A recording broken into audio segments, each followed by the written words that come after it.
வணக்கம். இது சுட்டுவிரல் செய்திகள். சர்வதேச புலனாய்வு பிரிவின் கண்காணிப்பில் இலங்கை. வடக்கு மாகாணத்தில் ஆளுநர் விடுத்துள்ள முக்கிய அறிவிப்பு. கிளிநொச்சியில் 3 பிள்ளைகளின் தந்தைக்கு நடந்தது என்ன? வாகனங்களை இறக்குமதி செய்ய விதிக்கப்பட்டுள்ள நிபந்தனை. பயங்கரவாதத்தை சப்ளை செய்த நாடு தற்போது கோதுமை மாவுக்கு இயங்குகிறது. வெடிகுண்டுகளுடன் ஈரான் தூதரகத்தினுள் நுழைந்த மர்ம நபர், பிரான்சில் பரபரப்பு. நடுவானில் வெடித்து சிதறிய விமானம், ராணுவ தளபதி உட்பட 10 பேர் பலி.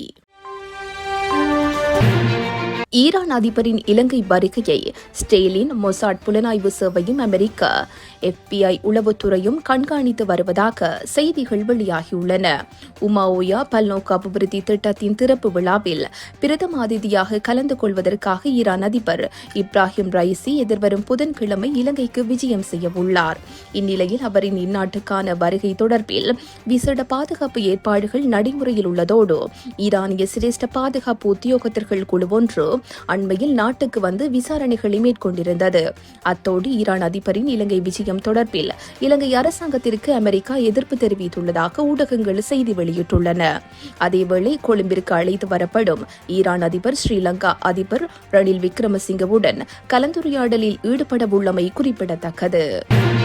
சுற்றுலா பயணிகளுக்கும் வெளி மாவட்டங்களில் இருந்து வருவோருக்கும் தங்குமிட வசதிகளை ஏற்படுத்தி கொடுப்போர் உள்ளூராட்சி நிறுவனங்கள் மற்றும் சுற்றுலா அபிவிருத்தி அதிகார சபை ஆகியவற்றில் தங்களை பதிவு செய்து கொள்ள வேண்டும் என வடக்கு மாகாண ஆளுநர் PSM சார்ல்ஸ் தெரிவித்துள்ளார். பதிவு செய்யாது தங்குமிட வசதிகளை வழங்குவோர் தொடர்பில் தகவல்களை திரட்டி அவர்களின் சேவைகளை ஒழுங்குபடுத்துவதற்கும் நடவடிக்கை எடுக்குமாறும் ஆளுநர் குறிப்பிட்டுள்ளார். மேலும் சட்ட பொறிமுறைக்குள் அவ்வாறானவர்கள் உள்வாங்கப்படும் போது அவர்களின் தங்குமிட வசதிகள் தொடர்பில் இணையதளங்களில் ஊக்குவிப்பு நடவடிக்கைகளை மேற்கொண்டு அவர்களின் வருமானத்தை அதிகரிக்க தேவையான பொறிமுறையை வடிவமைக்குமாறும் ஆளுநர் அறிவுறுத்தியுள்ளார். கிளிநொச்சி ராமநாதபுரம் பகுதியில் ஆணொருவரின் சடலம் மீட்கப்பட்டுள்ளது. ராமநாதபுரம் போலீஸ் பிரிவுக்குட்பட்ட குறித்த பகுதியில் உள்ள கிராம சேவகர் அலுவலக வளாகத்திலேயே இவ்வாறு சடலம் அடையாளம் காணப்பட்டுள்ளது. குறித்த சம்பவம் தொடர்பில் போலீசாருக்கு தகவல் வழங்கப்பட்ட நிலையில் போலீசார் விசாரணைகளை மேற்கொண்டுள்ளனர். குறித்த நபர் அதே பகுதியைச் சேர்ந்த கனகரத்தினம் ரவிச்சந்திரன் என்ற 34 வயதுடைய 3 பிள்ளைகளின் தந்தை என அடையாளம் காணப்பட்டுள்ளார். சம்பவம் தொடர்பில் ராமநாதபுரம் போலீசாரால் மேலதிக விசாரணைகள் இடம்பெற்று வருகின்றன. இறந்தவரின் சடலம் உடல் கூற்று பரிசோதனைக்காக கிளிநொச்சி வைத்தியசாலைக்கு கொண்டு செல்லப்பட்டுள்ளது. அத்துடன் பிரேத பரிசோதனைகளின் பின்னர் உறவினரிடம் ஒப்படைக்க நடவடிக்கை எடுக்கப்பட்டுள்ளதாக ராமநாதபுரம் போலீசார் தெரிவித்தனர். இலங்கையில் வாகனங்களை இறக்குமதி செய்வதற்கு விதிக்கப்பட்டுள்ள தற்காலிக தடையை படிப்படியாக நீக்க அரசாங்கம் தீர்மானித்துள்ளது. இந்நிலையில் பயன்படுத்தப்பட்ட வாகனங்களை இறக்குமதி செய்வதற்கு முன்னுரிமை வழங்கப்பட வேண்டும் என இலங்கை வாகன இறக்குமதியாளர்கள் சங்கம் தெரிவித்துள்ளது. இறுதியான வாகன இறக்குமதியின் போது பயன்படுத்தப்பட்ட வாகனங்களுக்கு வழங்கப்பட்ட 3 வருடங்களை 7 வருடங்கள் அல்லது அதற்கு மேற்பட்ட வருடங்களாக அதிகரிக்குமாறு கோரிக்கை விடுக்கப்பட்டுள்ளது. அத்துடன் பயன்படுத்தப்பட்ட வாகனங்களை இறக்குமதி செய்தால் புதிய வாகனங்களை விட குறைந்த விலையில் வழங்க முடியும் என இலங்கை வாகன இறக்குமதியாளர் சங்கம் வலியுறுத்தியுள்ளது. அரசாங்கத்தின் வரி வருமானத்தில் எவ்வித மாற்றமும் ஏற்படாது என சங்கத்தின் தலைவர் இந்திக சம்பத் மொரஞ்சிகே தெரிவித்துள்ளார். பயங்கரவாதம் சப்ளை செய்த நாடு இப்போது கோதுமை மாவுக்காக இயங்குகிறது என்று பாகிஸ்தானை குறிவைத்து பிரதமர் மோடி சோடியுள்ளமையானது தற்போது சர்ச்சையை ஏற்படுத்தியுள்ளது. மக்களவைத் தேர்தலை முன்னிட்டு நேற்று மத்திய பிரதேசம் உபியில் பிரதமர் மோடி பிரச்சாரம் மேற்கொண்ட வேளையிலேயே அவர் இவ்வாறு தெரிவித்துள்ளார். இது தொடர்பில் தொடர்ந்து பேசிய பிரதமர் மோடி, ஒரு காலத்தில் வெளிநாடுகளில் இருந்து அதிக ஆயுதங்களை வாங்கிய இந்தியா தற்போது உயர் தொழில்நுட்ப ஆயுதங்களை மற்ற நாடுகளுக்கு ஏற்றுமதி செய்து வருகிறது.